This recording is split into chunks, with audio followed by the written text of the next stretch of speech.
आप सभी को नमस्कार एवं जय श्री राम।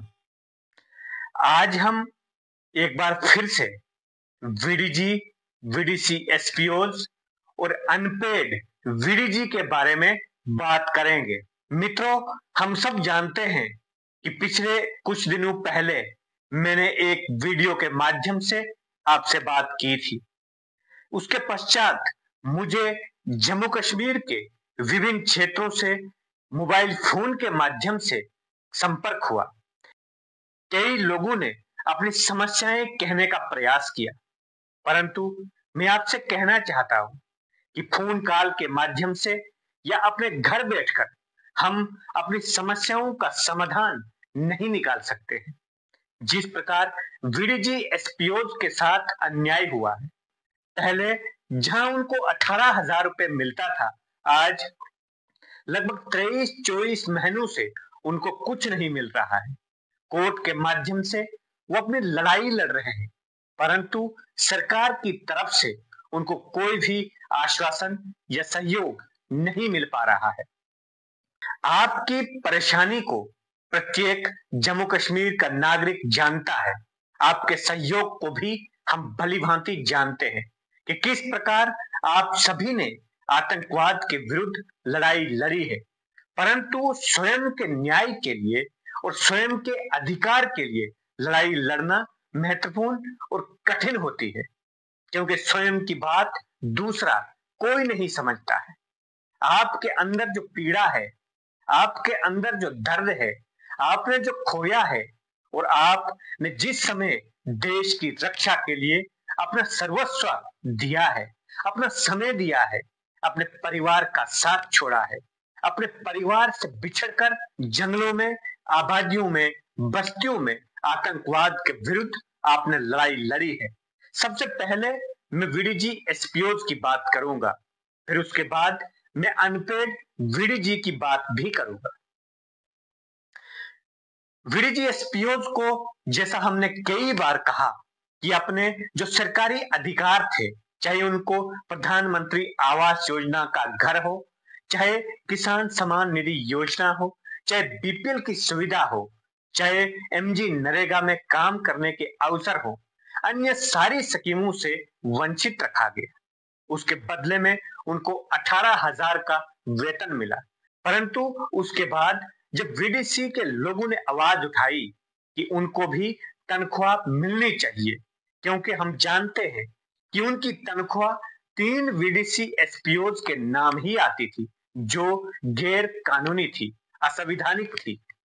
परंतु वीडीसी एसपीओज को अपना अधिकार से वंचित रखा गया जब 2022 में वीडीजी का नया गठन हुआ कि अब वीडीसी का नाम बदलकर उसकी पॉलिसी को चेंज कर सबको वीडीजी का दर्जा दिया गया।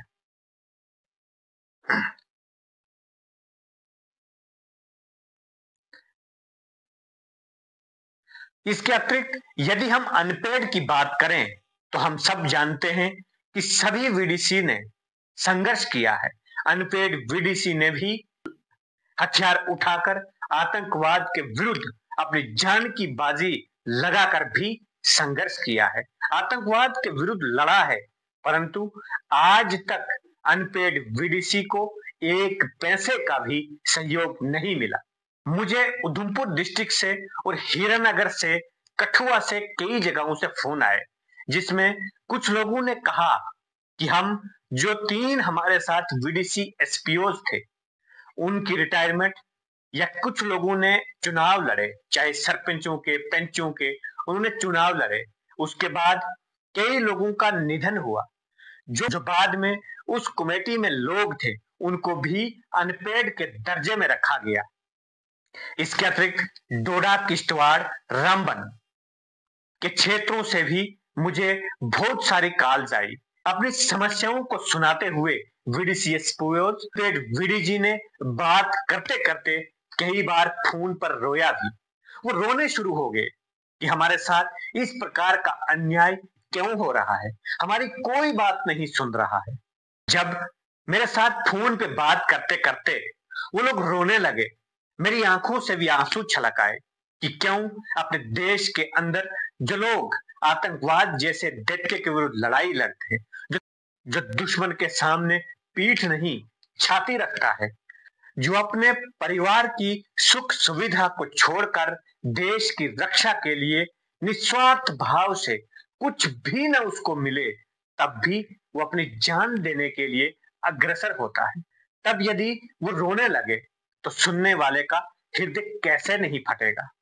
मैं सरकार से निवेदन करता हूँ, मैं प्रशासन से निवेदन करता हूँ और मैं अपने सभी राजनीतिक दलों से निवेदन करता हूँ कि आप सबको इनके सहयोग के लिए, इनकी सहायता के लिए आगे आना चाहिए। देश को लगना चाहिए कि इन लोगों के आंसू क्यों बह रहे हैं, क्योंकि वो जानते हैं कि हमने अपने जीवन का वो समय जब हमने अपने परिवार के लिए संपत्ति इकट्ठी करनी थी, जब हमने अपने बच्चों को पढ़ाना, अपना जीवन आतंकवाद से विरुद्ध लड़ाई लड़ने में लगाया और आज जब हमें कुछ नहीं मिल रहा है तो हम अपने परिवार को कैसे चलाएंगे, अपने बच्चों की शिक्षा कैसे हासिल करेंगे, अपने बच्चों के शादी विवाह कैसे करेंगे, घर में अपने बूढ़े माँ बाप के लिए दवाई कहाँ से लाएंगे और यदि घर में कोई घटना हो जाए, हमारे परिवार के किसी सदस्य का निधन हो जाए, कि जो हमारे अंतिम फर्ज हैं वो कैसे निभाएं। इस प्रकार के दुख देखकर इन लोगों को आंसू आ जाते हैं और जब मेरे साथ कई बार कुछ लोगों ने फोन पे रोया तो मेरा शरीर कांपने लगा कि जिन लोगों ने आतंकवाद से लड़ाई लड़ी है उनके साथ ऐसा अन्याय क्यों हो रहा है, क्यों उनकी बात कोई सुन नहीं रहा है। मैं एक बार फिर से सरकार से, अपने सभी राजनीतिक दलों से और प्रशासन से, अफसरान से और आम जनता से निवेदन करता हूं कि वीडीजी जो अनपेड है और वीडीसी एसपीओज जिनको कुछ भी नहीं मिल रहा है और वीडीजी के वो लोग जिनको केवल 4,000 रुपए मिल रहे हैं, उन सबको मिनिमम वेजेज स्कीम में लाया जाना चाहिए। कम से कम 18,000 रुपए उनको मिलने चाहिए। सबको समान अधिकार मिलना चाहिए जिससे जो इन्होंने आतंकवाद के विरुद्ध लड़ाई लड़ी है, देश की रक्षा की है, गांव की रक्षा की है, गांव की सभ्यता की रक्षा की है, माताओं बहनों की रक्षा की है, उनके साथ न्याय हो। इसके अतिरिक्त मैं आपसे कहना चाहता हूं कि आप सबको संगठित होना पड़ेगा। आपको नेतृत्व की आवश्यकता है। हम 24x7 आपके सहयोग के लिए तैयार है। आपको आगे आना पड़ेगा, अपनी आवाज आपको स्वयं उठानी पड़ेगी। और आज ऐसा समय आ गया है, राजनीति केवल वोट बैंक तक सीमित रह गई है और जिस पार्टी को जब लगता है कि इस समय मुझे वोट की जरूरत है तब वो मुद्दे उठाते हैं और जब चुनाव खत्म हो जाते हैं तो अपने मुद्दों को भूल जाते हैं। तब वे लोग दूसरे किस्म की बातें करते हैं। परंतु दुख की बात यह है कि जिन लोगों को हम जिताकर भेजते हैं, जो ऐसी रूम में बैठकर ऐशो आराम की जिंदगी जीते हैं, जिनको 2-2 लाख की तनख्वाहें हैं, जिनको गाड़ी बंगला सरकारी मिलता है, जिनको फोन करने के लिए पैसे भी सरकार देती है, ऐसे लोगों को बनाने वाली आम जनता जब अपने अधिकार के लिए आवाज उठाए तो ये लोग चुप क्यों हो जाते हैं। मैं जानता हूं कि जब आने वाले समय में चुनाव होंगे तब फिर इन लोगों को वीडीजी की याद आएगी, क्योंकि कुछ पार्टीज के ये वोट बैंक है, कुछ पार्टीज के वोट बैंक ये नहीं है। ये वोट बैंक की राजनीति के शिकार हो रहे हैं।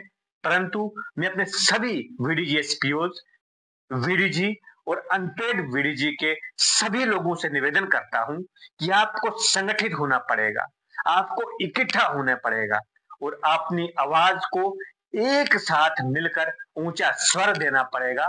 तब जाकर ये भेरी सरकार, भेरी पॉलिटिकल पार्टीज और हमारे भेरे राजनीतिक नेता सुन पाएंगे। और अफसोस तो तब होता है कि जब देश की रक्षा करने वाले, जब अपने परिवार को छोड़कर, अपने बच्चों को छोड़कर दुश्मन के लिए जो लोग लड़ने जाते हैं, तब यदि वो रोने लगे तो मन फट जाएगा, हृदय फट जाएगा। मैं एक बार फिर से निवेदन करता हूं अपने सभी वीडीसी के लोगों के साथ कि हम आपकी आवाज उठाने के लिए तैयार हैं, परंतु आपको संगठित होना पड़ेगा। जब तक हम संगठित नहीं होंगे तब तक हमारी आवाज कोई नहीं सुनेगा। मैं इस उम्मीद के साथ कि ये मेरी वीडियो कोई ना कोई सुनेगा, जिसको ये सच्चाई सामने आएगी कि वो लोग क्यों रो रहे हैं जिन्होंने जम्मू कश्मीर की रक्षा की, जिन्होंने हम सब की रक्षा की। जब गांवों से लोग शहरों की तरफ भाग रहे थे, यही लोग थे जिन्होंने गांवों को बचाया था, जिन्होंने लोगों को पलायन होने से बचाया था। आज ये लोग यदि रो रहे हैं तो हम सबको इनके साथ खड़ा होना पड़ेगा। इन्हीं शुभकामनाओं के साथ कि इन सबको अपने अधिकार मिले, स्वाभिमान के साथ जीवन जिए, अपने परिवार, अपने बच्चों, अपने सेवा कर पाए, क्योंकि ये लोग आज 3 समय का खाना भी नहीं पूरा कर पा रहे हैं। ये लोग आज अपने बच्चों की पढ़ाई छोड़ने पर विवश हो गए हैं। वो अनपेड वीडीजी जो आज अपने बुजुर्गों के लिए एक टैबलेट लाने के काबिल नहीं रहे हैं, इन लोगों की आवाज आपको बनना पड़ेगा, सुननी पड़ेगी। यही मेरी आप सबसे निवेदन है। धन्यवाद। जय हिंद, जय भारत, जय श्री राम।